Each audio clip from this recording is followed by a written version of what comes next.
కేవలం సర్టిఫికెట్ మాత్రమే కాదు, రియల్ టైమ్ AI నాలెడ్జ్ తో మీ IT డ్రీమ్స్ నెరవేర్చుకునే golden chance V Cube software solutions. Welcome to I dream. నేను ఉదయశ్రీ. మహిళల్లో వచ్చే గైనిక్ ప్రాబ్లమ్స్ గురించి, అలాగే మహిళలు తీసుకోవాల్సిన జాగ్రత్తల గురించి తెలియజేయడానికి మనతో ఉన్నారు గైనకాలజిస్ట్ డాక్టర్ శ్రవంతి గాదిరాజు గారు. మాట్లాడదాం. నమస్తే అండి, వెల్కమ్. సో మహిళలు ముఖ్యంగా వాళ్ళకి ఇన్నర్స్ విషయంలో మనం తీసుకుంటే, వాళ్ళు మీరు ఈ మధ్యకాలంలో చూస్తూ ఉన్నారు కదా, వాళ్ళకి చాలా చాలా యూరిన్ ఇన్ఫెక్షన్స్ లాంటివి అండ్ బ్రెస్ట్ యాబ్సెస్ లాంటివి ఎక్కువగా వింటూ ఉన్నాం. సో ఇన్నర్స్ ఇంపాక్ట్ కూడా ఉంటుందా? చాలా చాలా చాలా ఇంపార్టెంట్.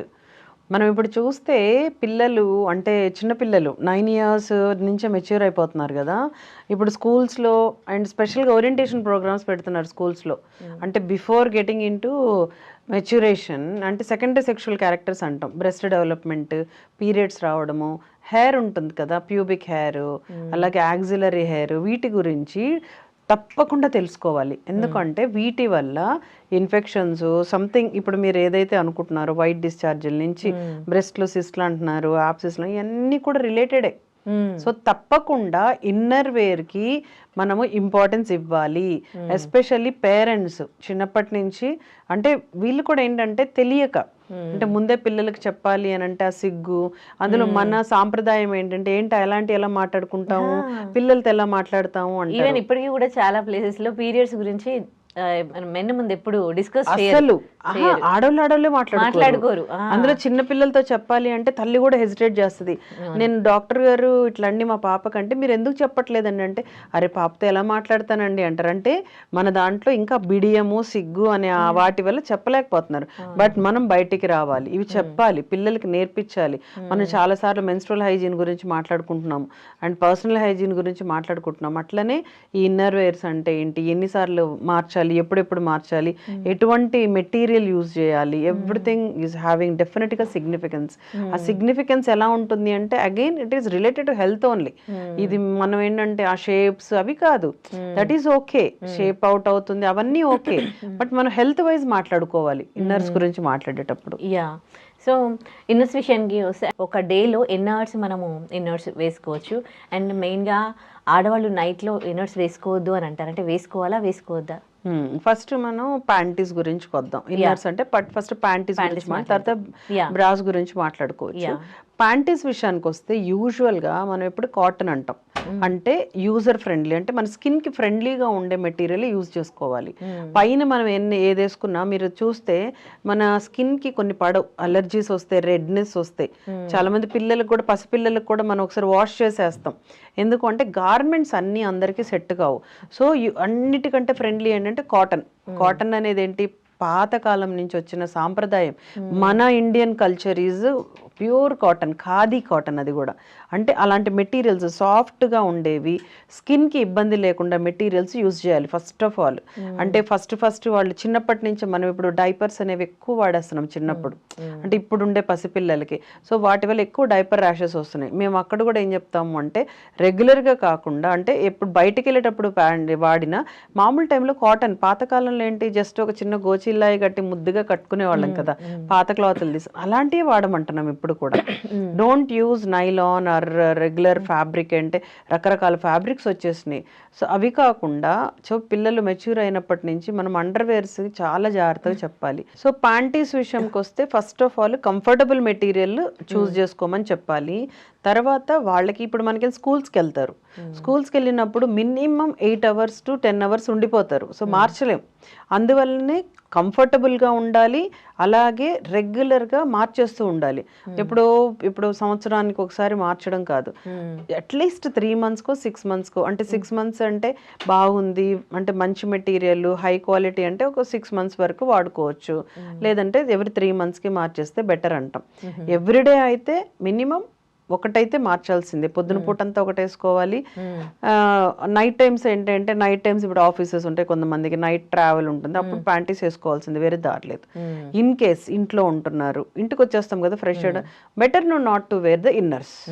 మనకి లంగాలు లుంగీలు కాన్సెప్టే ఉన్నింది ఫస్ట్ ఆఫ్ ఆల్.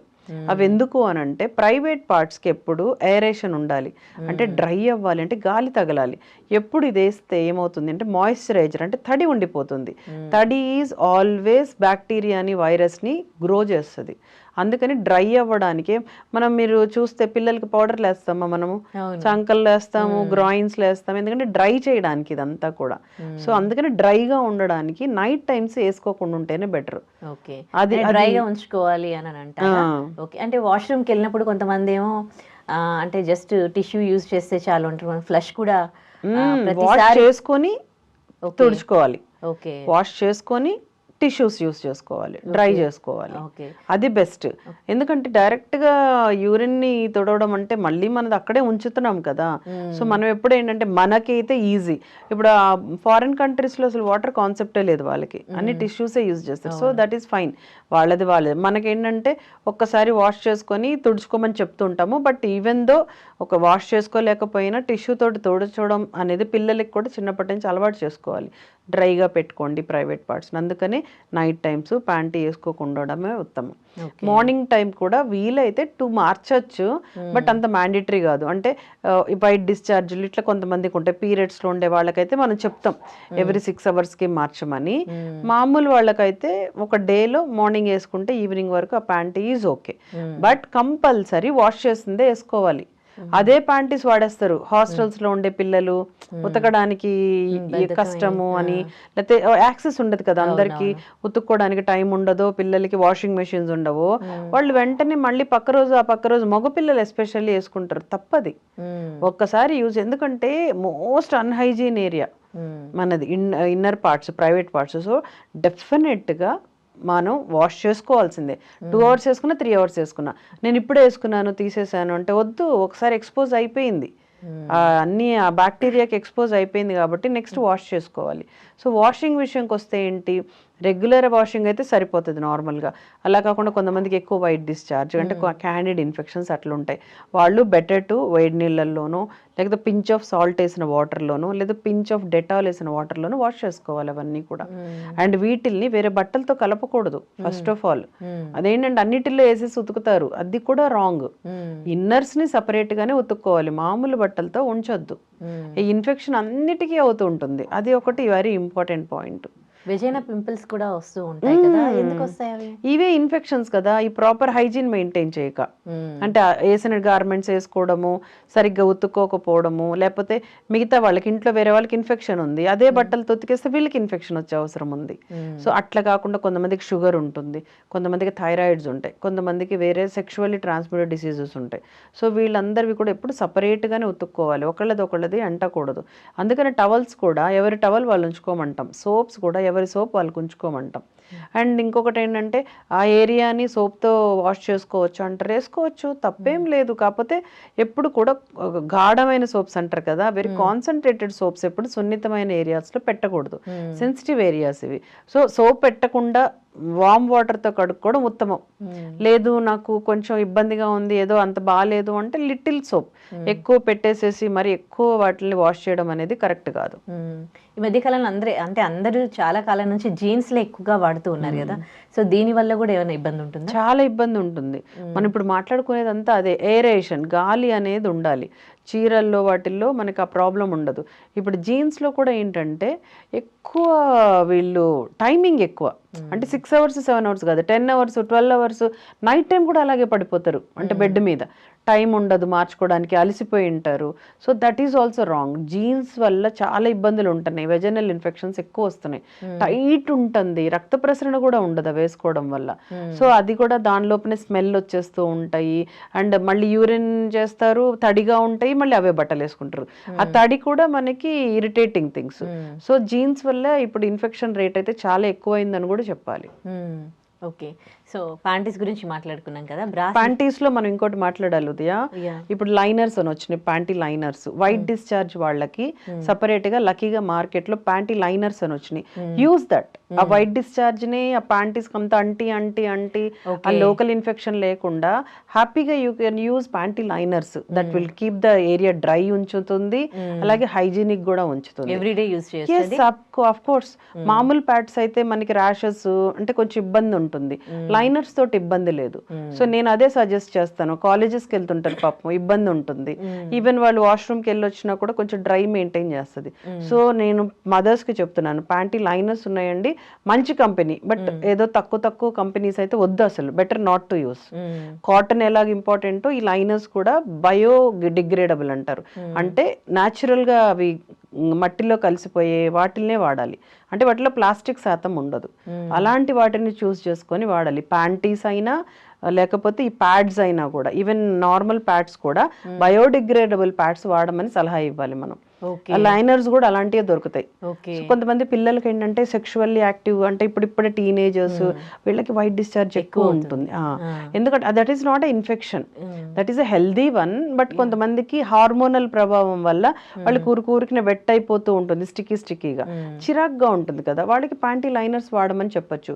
అదేముంది, స్కూల్లో కూడా ఒక లైనర్ పడేసేసి ఇంకోటి పెట్టుకోవచ్చు, అండర్వేర్ మార్చకపోయినా ఆ లైనర్స్ మార్చుకోవచ్చు. సో డెఫినెట్గా మనము ప్యాంటీ లైనర్స్ని సజెస్ట్ చేయాలి.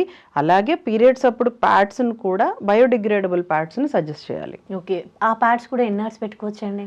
6 hours, ఏదన్నా not more than 6 hours, because that blood is పెరిగెత్తుంది కదా, బ్లడ్ అనేది nutrition for the bacteria. So అందుకని ఎక్కువసేపు ఏది పెట్టుకోవద్దు. ఓకే, ఇప్పుడు వైట్ డిశ్చార్జ్ ఎంత వరకు కన్సిడర్ చేయొచ్చు? అంటే కొంతమందికి ఓవర్గా అవుతూ ఉంటుంది. వైట్ డిశ్చార్జ్ అనేది 2 రకాలు, హెల్దీ, అన్హెల్దీ. అన్హెల్దీ ఎప్పుడు అంటాము అంటే ఇచ్చింగ్ ఉండి స్మెల్ ఉంటే అది అన్హెల్దీ, కంపల్సరీ డాక్టర్ని చూడాలి. అలాగే ఇచ్చింగ్ లేదు, నాకేమి దురదలు కానీ వాసన కానీ లేదు, ఓన్లీ ఎక్సెసివ్ ఉంది అంటే ల్యూకోరియా అంటాం, అది మంచిదే. సో దాన్ని పర్వాలేదు, దానికి ఎటువంటి మెడిసిన్ ఉండదు, మెడిసిన్ ఇచ్చినా తగ్గదు. ఓన్లీ దురదలున్నా వాసనున్నా బీ కేర్ఫుల్. కొంతమందిలో ఇచ్చింగ్ ఉందని చెప్తూ ఉంటారు, వాళ్ళు సమ్ టైమ్స్ వాళ్ళు టచ్ చేయడం వల్ల ఆ ఇన్ఫెక్షన్ ఎక్కువ అవుతుంది అని చెప్తూ ఉంటారనమాట. సో ఏంటి ఆ ఇన్ఫెక్షన్, అసలు అట్లా టచ్ చేస్తే ఏమవుతుంది? ఇచ్చింగ్ అనేది one of the indication of vaginal infections. అది వెజనైటిస్ కావచ్చు, సర్విసైటిస్ కావచ్చు, అంటే రకరకాల పార్ట్స్ ఉంటాయి కదా ప్రైవేట్ పార్ట్స్లో, వాటిల్లో ఇన్ఫెక్షన్స్ వల్ల ఇచ్చింగ్ వస్తుంది. ఏంటంటే ఆ వైరస్ కానీ లేకపోతే క్యాండిడ్ అని ఒకటి ఉంటుంది, వైట్గా పెరుగు కొంతమందికి డిశ్చార్జ్ అవుతూ ఉంటుంది. అప్పుడు ఇచ్చింగ్ అసలు ఎలా అంటే పాపం భరించలేనంత ఇంటెన్స్ ఇచ్చింగ్ అంటాం, రెడ్ అయిపోతుంది. దాన్ని మనం టచ్ చేసి దాన్ని స్క్రాచ్ చేసే కొద్ది ఇంకా ఎక్కువ అవుతుంటుంది ఇచ్చింగ్. అంటే అక్కడ ఒకలాంటివి రిలీజ్ అవుతాయి, రిలీజ్ అయ్యి, అంటే ఇప్పుడు రసాయనాలు అంటాం కదా తెలుగులో, అలాంటివి అక్కడ కొన్ని ఎలిమెంట్స్ రిలీజ్ అవుతాయి. ఎలిమెంట్ రిలీజ్ అయినప్పుడు ఇంకా ఇచ్చింగ్ ఎక్కువ అవుతుంది. అందుకనే గీరద్దండి, గోకద్దండి అని మేము చెప్తూ ఉంటాం. బట్ పాపం వాళ్ళు నైట్ టైమ్స్ ఇంకా ఎక్కువ ఇబ్బంది పడుతూ ఉంటారు, చాలా ఉంది మేడం భరించలేమని. బట్ ఏం కాదు, ఇచ్చింగ్ని వెంటనే టాబ్లెట్స్ తోటి తగ్గించేయచ్చు. అలాగే ఇచ్చింగ్కి సంబంధించి ఏదైతే ఇప్పుడు మనకైతే డయాగ్నోసిస్ అని ఒకటి వస్తుంది, బ్యాక్టీరియా అనేది, దానికి సంబంధించిన టాబ్లెట్స్, కొంతమందికి వెజైనల్ ఇన్సర్ట్స్ అంటాం, అంటే కింద నుంచి పెట్టుకునేవి, అవి ఇచ్చారంటే వెంటనే వాళ్ళకి పాపం 1 dayనే రిలీఫ్ వస్తుంది. బట్ కోర్స్ ఉంటుంది, కొంతమందికి 3 days ఇస్తాం, కొంతమందికి 6 days ఇస్తాం. But what ever maybe simple infections అవి, వాళ్ళని ఎక్కువ ఏమి ఇబ్బంది పెట్టవు. బట్ కొంతమంది ఏం చేస్తారు అంటే దాన్ని తోస్తారు, ఈ 2 రోజులే కదా, ఇంకొక 2 రోజులు చూద్దాం, అది సివియారిటీ పెరిగిపోవడం తప్పు ఎప్పుడు కూడా.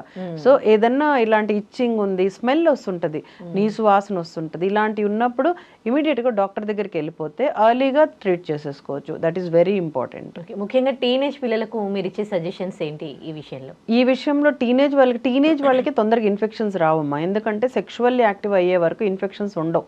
బికాజ్ వీళ్ళు ఇంకా వైరసెస్, కొత్త వైరస్కు, కొత్త బ్యాక్టీరియాకు వాళ్ళు ఇంకా ఎక్స్పోజ్ అవ్వరు కాబట్టి టీనేజర్స్కి అంత తొందరగా రావు. వస్తున్నాయి అంటే వాళ్ళ హైజీన్ సరిగ్గా లేకను, ఇప్పుడు మనం మాట్లాడుకున్నట్లు వాళ్ళ అండర్వేర్స్ ఎక్కువ వేసుకోవడము, టైట్గా జీన్స్లు వేసుకోవడము, అది వాడిన బట్టలు వేసుకోవడము, వీటి వల్ల వస్తూ ఉంటాయి. సో టీనేజర్స్, అన్మ్యారీడ్ వాళ్ళు ఏం లేదు, జస్ట్ శుభ్రంగా స్నానం చేయండి, ఎప్పుడు fresh under garments, underwears, panty liners, రెగ్యులర్గా ప్యాడ్స్ ఒక 6 hours పీరియడ్ అప్పుడు మార్చేసుకోవడము, డ్రైగా మెయింటైన్ చేసుకోవడము. చిన్నవి ఏమన్నా ఎర్రగా చిన్న పొక్కులు లాంటివి వస్తాయి కొంతమందికి, అలాంటివి వచ్చినా, ఇచ్చింగ్ వచ్చినా వెంటనే ఒక డాక్టర్ని, గైనకాలజిస్ట్నో లేదా నార్మల్ డాక్టర్ కూడా ఎనఫ్ దీనికి కన్సల్ట్ చేయడము. లేదు మీకు కొంచెం ఏదైనా డౌట్ వచ్చిందంటే ఇంట్లో అమ్మకు కూడా చెప్పరు కొంతమంది, బట్ కనీసం ఫ్రెండ్స్కో, టీచర్స్కో ఎవరో ఒకరి సజెషన్ కంపల్సరీగా ఇట్లా అవుతుంది, whether to take any care or I can go for న్యాచురల్గా, అంటే ఇంట్లో వేడి నీళ్ళతోటి, కొంతమంది చిన్న చిన్న చిన్న రెమెడీస్ ఇంట్లో చెప్తారు, అవేమన్నా చెయ్యొచ్చా? కంపల్సరీ కనుక్కోవడం అయితే కనుక్కోండి. ఆ ఇచ్చింగ్ని భరించుకుంటూ చిన్న చిన్న ర్యాషెస్ వచ్చినప్పుడు వాటిల్ని భరించుకుంటూ ఉండనే ఉండొద్దు. ఇమీడియట్గా వాటికి ఎర్లీగానే ట్రీట్మెంట్, చిన్న ఆయింట్మెంట్స్ అనో లేదా చిన్న చిన్న జెల్స్ అనో ఇస్తాం, దాంతో తగ్గిపోతుంది. సో ఈ నీడ్ కంపల్సరీ కేర్. ఓకే, టీనేజ్లో అయితే తక్కువ అంటున్నారు, మరి విమెన్లో ఎక్కువగా అంటే టీనేజ్ దాటిన వాళ్ళకి ఎక్కువ, సెక్షువల్ యాక్టివ్ వాళ్ళకి ఎక్కువ, అలాగే డెలివరీ అయిన వాళ్ళకి ఇమ్యూనిటీ లెవెల్ తగ్గుతుంది. అలాగే షుగర్ ఉండే వాళ్ళకి, కొంతమందికి లేడీస్కి షుగర్ ఉంటుంది, వాళ్ళకి vaginal infections, urinary tract infections చాలా ఎక్కువ వస్తుంటాయి. అలాగే థైరాయిడ్ ఉన్నా లేదు లో ఇమ్యూనిటీ కొన్ని ఉంటాయి, అంటే స్టిరాయిడ్స్ అని కొన్ని మందులు వాడుతూ ఉంటారు, వాళ్ళకు కూడా ఈ ఇన్ఫెక్షన్స్ ఎక్కువ వస్తూ ఉంటాయి. సో వాళ్ళు ఏంటంటే అండర్లయింగ్ డిసీజ్ని, అంటే షుగర్ ఉన్నా ఏదన్నా వేరే డిసీజెస్ తోటి వీళ్ళు మందులు వాడుతున్నా పర్ఫెక్ట్గా వాడుకోవాలి అండ్ మెయింటైన్ చేసుకోవాలి. అంటే షుగర్ లెవెల్ని కంట్రోల్ పెట్టుకుంటే ఈ ఇన్ఫెక్షన్స్ తక్కువ ఉంటాయి. అలాగే మీకు సెక్షువల్లీ ట్రాన్స్మిటెడ్ డిసీజెస్ అని వింటూ ఉంటాం, సెక్షువల్లీ యాక్టివ్ ఉండే వాళ్ళలో ఆ ఇన్ఫెక్షన్స్ వస్తూ ఉంటాయి. So condoms is the best way. ఈ ఇన్ఫెక్షన్స్ తగ్గించడానికి ఏంటి అంటే కాండోమ్స్ యూజ్ చేయమని అడుగుతూ ఉంటాం, ఎందుకంటే హస్బెండ్ ఇన్ఫెక్షన్స్ వీళ్ళకి వచ్చేస్తూ ఉంటాయి తొందరగా. సో హస్బెండ్కి కంటే అమ్మాయిలు, ఆడవాళ్ళు ఎక్కువ ఇబ్బంది పడుతూ ఉంటారు దీనికి. So use condoms, that is one of the best way. And barrier అంటాం, అంటే ఈ వైరస్ని ఇటు పక్కకి రానియకుండా చేస్తుంది. అలాగే వాళ్ళు రెగ్యులర్గా సెక్స్ అయిన తర్వాత వాష్ చేసుకోవడము ప్రైవేట్ పార్ట్స్ని వెంటనే, అట్లాగనే పడుకునేస్తారు. అట్లా కాకుండా వెంటనే వెళ్ళి వాష్ చేసుకోవాలి. లేదు మీకు ఇప్పుడు చెప్పినట్టు వైట్ డిశ్చార్జ్ ఎక్కువ అనిపించినా, ఇచ్చింగ్ వచ్చినా, లేదు ఏదైనా సపరేట్ వాళ్ళకి కనిపిస్తూ ఉంటాయి చిన్న చిన్న యాప్సెస్ లాంటివి వస్తాయి, చిన్న చిన్నవి రెయిన్ డ్రాప్స్ యాప్సెస్ అంటాం, అట్లాంటివి వచ్చినా ఇమ్మీడియట్గా డాక్టర్ దగ్గరికి వెళ్ళడము, అంటే సజెషన్ తీసుకోవడము, అవసరమైతే బ్లడ్ టెస్ట్లు కానీ, ఆ వెజనల్ ఏరియాలో కొన్ని బయాప్సీస్ అంటాం, అలాంటివి ఏది నెగ్లెక్ట్ చేయకుండా తీసుకుంటూ ఉండాలి. మెనోపాజ్ టైంలో కూడా వాళ్ళకి వెజైనా ఇన్ఫెక్షన్స్ వచ్చే ఛాన్సెస్ ఎక్కువ, అంటే వాళ్ళకి ఇంకా డ్రైనెస్ అయిపోయి ఇన్ఫెక్షన్స్ రావు కానీ డ్రైనెస్ ఎక్కువ ఉంటుంది, హార్మోన్స్ అంతా పోయి ఉంటాయి వాళ్ళకి. సో అక్కడంతా డ్రై అయిపోతుంది. అంటే ఆ వైట్ డిశ్చార్జ్ ఏదైతే, అంటే వైట్ డిశ్చార్జ్ అనేది ఒక ల్యూబ్రికెంట్ యాక్చువల్గా చెప్పాలంటే, ఆ ల్యూబ్రికేషన్ లేక మంటగా ఉంటుంది వాళ్ళకి కూడా ఎప్పుడు ఇచ్చింగ్ వస్తూ ఉంటుంది, సో స్క్రాచ్ చేయాలనిపిస్తూ ఉంటుంది. సో వాళ్ళు కూడా ఏంటంటే మాకు ఈస్ట్రోజన్ ప్రిపరేషన్స్ అని కొన్ని దొరుకుతాయి, సో ఆ జెల్స్ని కానీ యూజ్ చేస్తే ఈ ఇచ్చింగ్ అవి తక్కువ వస్తాయి, అక్కడ డ్రైనెస్ తగ్గుతుంది. అలాగే వాళ్ళు కూడా రెగ్యులర్గా ప్యాప్స్మియర్ అలాంటివి చేయించుకోవాలి. ఈ ఇచ్చింగ్ వాటికి మనకు కారణాలు తెలియదు, కొన్నిసార్లు క్యాన్సర్స్ వల్ల కూడా ఇచ్చింగ్ వస్తుంది, ఫాల్ స్మెల్లింగ్ డిశ్చార్జ్ వస్తుంది. సో వాళ్ళకి దానికి సంబంధించి ప్యాప్స్మియర్ అని మనం వింటూ ఉంటాం, క్యాన్సర్ స్క్రీనింగ్, అవి కూడా చేయించుకుంటూ ఉండాలి. అలాగే వాళ్ళు రెగ్యులర్గా ఇప్పుడు మనం మాట్లాడినట్టే హైజీన్ మెయింటైన్ చేసుకోవాలి. సో కంపల్సరీగా ప్రైవేట్ పార్ట్స్ని నీట్గా వాష్ చేసుకోవడము, డ్రై ఉంచుకోవడం అనేది మ్యాండేటరీ. ఓకే, డ్రైనెస్ అనేది ఓన్లీ మెనోపాజ్ స్టేజ్లోనే వస్తుందా, లేకపోతే హార్మోనల్ ప్రాబ్లమ్స్ ఉన్న వాళ్ళలో? హార్మోనల్ ప్రాబ్లమ్స్ ఉండే వాళ్ళలో చాలామంది మనం డ్రైనెస్ వింటూ ఉంటాం. ఎస్పెషల్లీ ఈ పీసీఓడీస్ వీటిల్లో ప్రాపర్గా హార్మోన్స్ లేక పాపం ఇబ్బంది పడుతూ ఉంటారు, డ్రైనెస్, వెజనల్ డ్రైనెస్ అనేది. సో వాళ్ళందరికీ కూడా మనం లోకల్ అప్లికేషన్స్ ఇచ్చుకుంటే చాలా కంఫర్టబుల్గా ఫీల్ అవుతూ ఉంటారు. బట్ వీటన్నిటికంటే ముందు అండర్లయింగ్ కాజ్ని మనం ట్రీట్ చేసుకోవాలి. దేనివల్ల అసలు ఇచ్చింగ్ వస్తుంది, దేనివల్ల డ్రైనెస్ వస్తుంది అనేది తెలుసుకోవాలి. కొంతమందికి లైకెన్ ప్లానస్ అని కొన్ని డిసీజెస్ ఉంటాయి, వాటి వల్ల కూడా వాళ్ళకి ఇచ్చింగ్ డ్రైనెస్ ఉంటుంది. అది కనుక్కోకుండా ఊరికిన ట్రీట్మెంట్లు ఇచ్చేస్తే నో యూజ్. అప్పుడు టెంపరీగా అట్లా అనిపిస్తుంది కానీ మళ్ళీ they will suffer with the same. So better diagnosis తర్వాత ట్రీట్మెంట్. రైట్. సో బ్రాస్ గురించి మాట్లాడుకుంటే ఇప్పుడు అంటే బాడీ షేప్స్ అని వాళ్ళు అంటే ఎక్కువ హెవీ ప్యాడింగ్స్ ఉన్నవి అవి వాడుతూ ఉన్నారు కదా, అది కూడా మంచిది కాదు అని వింటూ ఉన్నాం. దానివల్ల కూడా బ్రెస్ట్లో ఏమైనా ప్రాబ్లమ్స్ వచ్చే ఛాన్సెస్ ఉన్నాయా? ఎస్, బ్రెస్ట్లో ప్రాబ్లమ్స్ అంటే ఏమనుకోవాలంటే అసలు బ్రెస్ట్ది మనకు వస్తే వీళ్ళు దాన్ని తీలార్కి అంటాం దాన్ని. ఇప్పుడు మెన్స్ట్రుయేషన్ రానని ప్యూబర్టీలో ఇవన్నీ పార్ట్స్ అనమాట. మెనార్కి, తీలార్కి అంటే బ్రెస్ట్ డెవలప్మెంట్ స్టార్ట్ అవ్వడం. సో స్టార్టింగ్ నుంచే బ్రెస్ట్ సపోర్టర్స్ అంటే బ్రాస్ ఇవ్వడము పిల్లలకి అలవాటు చేయాలి. సాగింగ్ వచ్చేస్తుంది because that is only fat tissue, fat with fibrous, అంటే బోన్ ఏమి ఉండదు. కాబట్టి మనం పిల్లలు కొంతమందికి తెలియక తల్లి ఇవ్వరు, ఫస్ట్లో వాళ్ళు సాగ్ అయిపోతూ ఉంటుంది. సో ఫస్ట్ నుంచే వాళ్ళకి టీనేజ్ నుంచి వాళ్ళకి దానికి సంబంధించిన సైజ్ బ్రాస్ ఇవ్వాలి. ఎంత ఏజ్ అంటే ఇప్పుడు మామూలుగా మెచ్యూర్ అవుతారు, మెచ్యూర్ అయినప్పటి నుంచి వాళ్ళకి అవసరం పడుతుంది. 12 ఇయర్స్ నుంచి అయితే కంపల్సరీ అవసరం పడుతుంది. సైజు ప్రాపర్గా తీసుకోవాలి. మనం ఎవరో ఒకరు వెళ్ళాలి, పేరెంట్స్ వెళ్ళి వాళ్ళకి అది కరెక్ట్గా ఉందా లేదా. అండర్ సైజు ఉండద్దు, ఓవర్ సైజు ఉండద్దు. అండర్ సైజు ఉంటే చాలా డిస్కంఫర్ట్, పెయిన్ వచ్చేస్తుంది. పిల్లలు స్టార్టింగ్ లో చాలా ఇబ్బంది పడతారు. అమ్మ నేను వేసుకోను, నాకు చాలా నొప్పిగా ఉంది అంటారు పాపం. సో వాళ్ళని స్లోగా అలవాటు చేయాలి. ఎందుకు అంటే బ్రెస్ట్ సపోర్టర్స్ ఎందుకు అనంటే సాగ్ అయిపోకుండా వాళ్ళకి పెయిన్ వచ్చేస్తుంది. దానికి ఒకటి ఉంటే, ఇంకొకటి బ్రెస్ట్ సపోర్టర్స్ లేకపోతే ఏమవుతుంది అంటే రేపు మదర్గా అయినప్పుడు, అంటే బ్రెస్ట్ మిల్క్ అది ఇవ్వాలి అన్నప్పుడు కంఫర్ట్ ఫీల్ అవ్వరు. సో మనం అందుకని ప్రాపర్ సైజ్ ఇవ్వాలి. ఇంకో క్వశ్చన్ ఏమొస్తుంది ఇక్కడ, ప్యాడ్స్ అన్నారు.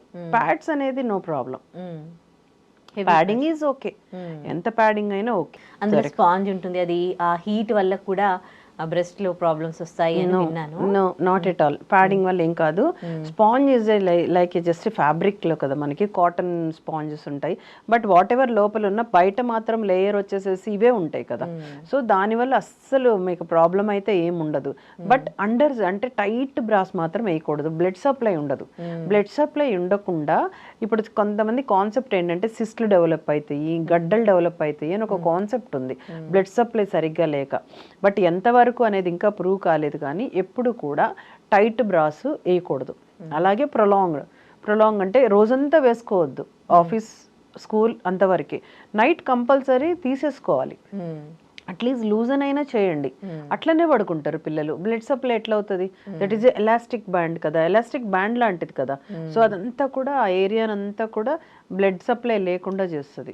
సో అది కూడా ఇప్పుడు మనం నైట్ టైమ్స్ ప్యాంటీస్ ఎలాగా వేసుకోవద్దు అంటున్నాము, బ్రాస్ కూడా అట్లీస్ట్ వేసుకోకపోయినా కొంచెం లూజన్ చేసుకోవడము అది ఇంపార్టెంట్ థింగ్ అక్కడ మనకి. అండ్ మెయిన్ బ్రెస్ట్ మిల్క్ ఇచ్చే మదర్స్ అయితే చాలా పెయిన్ వస్తుంది వాళ్ళకి, అందుకని ఎంగార్జ్ అయిపోతాయి మిల్క్ తోటి. సో వాళ్ళు ప్రాపర్ బ్యాండేజ్, అసలు కొంతమందికి ఏమో వేసుకోరు, అట్లా కూడా కాదు, కంపల్సరీ ఒక సపోర్ట్ వేసుకోవాలి.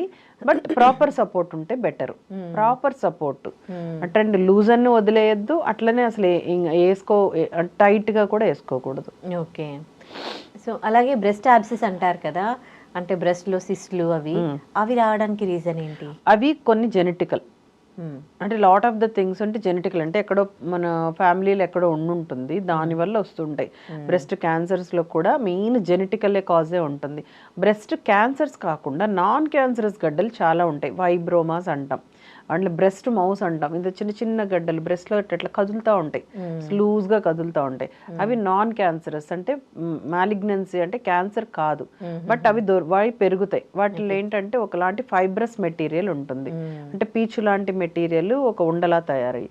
సో దానివల్ల మనకు వచ్చే నష్టం అయితే ఏం లేదు, కానీ డిస్కంఫర్ట్ ఉంటుంది కొంతమందికి. సైజ్ పెరిగే కొద్దీ, అంటే ఒక బ్రెస్ట్ ఒక రకంగా ఇంకో బ్రెస్ట్ ఒక రకంగా ఉండి ఈ సైజులు పెరగడము. తర్వాత సిస్ట్లు అని వాటర్ ఫిల్డ్ చిన్న చిన్న బాల్స్ లాంటివి ఉంటాయి, అవి ఉంటాయి.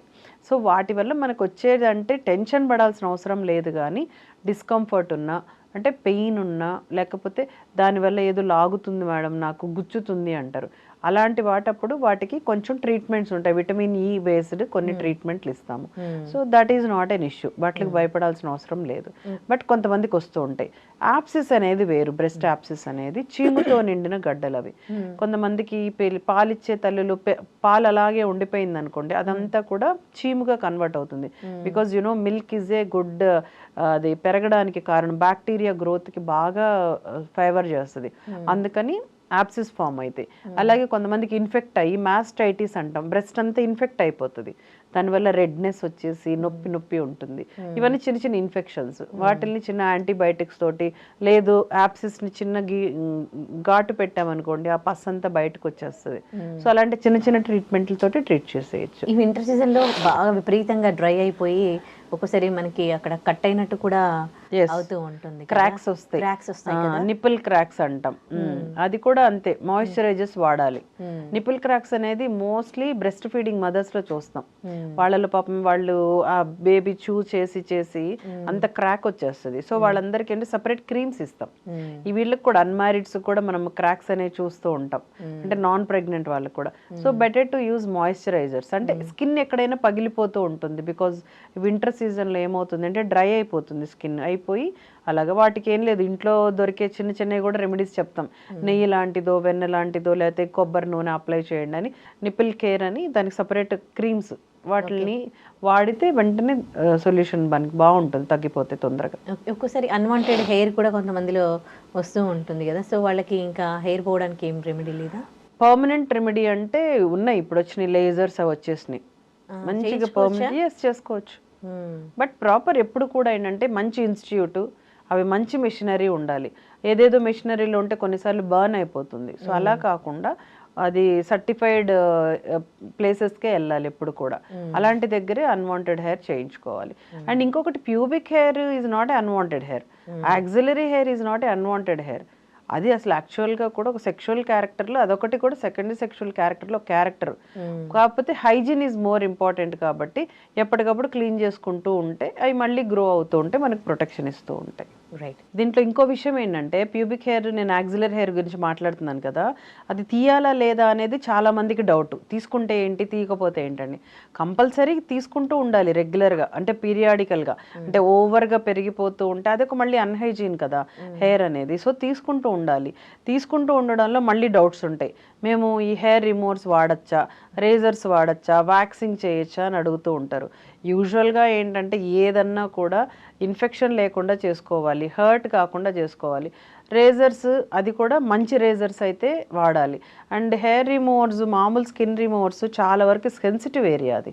సో గబుక్కని వాళ్ళకి రియాక్షన్స్ వస్తే చాలా కష్టం. సో అందుకనే రేజర్స్ అంటే ఈజీ, మన చేతుల్లో ఉంటుంది అనేది. వ్యాక్సింగ్ అనేది కూడా కరెక్టే, కానీ మళ్ళీ again depends on the skin. అందరికీ వ్యాక్సింగ్ పడదు. సో రేజర్స్ యూజువల్గా వెళ్ళేదంటే రేజర్స్ ఈజీ అనమాట, సెల్ఫ్గా రేజర్స్ యూస్ చేసుకోవచ్చు.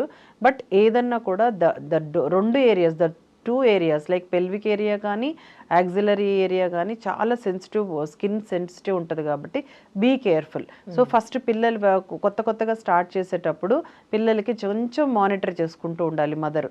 అంటే వాళ్ళని వదిలేయకుండా వాళ్ళు వాడేది కరెక్ట్గా వెళ్తుందా లేదో చూసుకొని వెళ్ళాలి. థ్యాంక్ యూ సో మచ్ అండి, చాలా మంచి విషయాలు తెలియజేశారు. Thank you.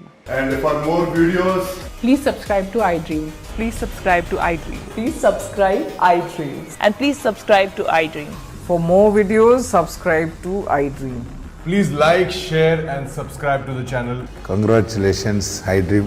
Subscribe to iDream. Subscribe to iDream. So subscribe to iDream Media. iDream ki iDream team అందరికి huge congratulations. Please subscribe iDream Media. Please subscribe to iDream. Subscribe iDream. Please subscribe to iDream. iDream అంటే నా కళల ఛానల్ను subscribe చేసుకున్న నోరు తిరుగుతలేదు, మీరైతే గంట గుర్తు కొట్టండి. For more such videos, please subscribe to iDream. Subscribe to iDream. Please subscribe to iDream. Please subscribe iDream Media. Please do subscribe to iDream. Please subscribe to iDream Media. For best entertainment and information, please subscribe iDream. And don't forget to subscribe to iDream.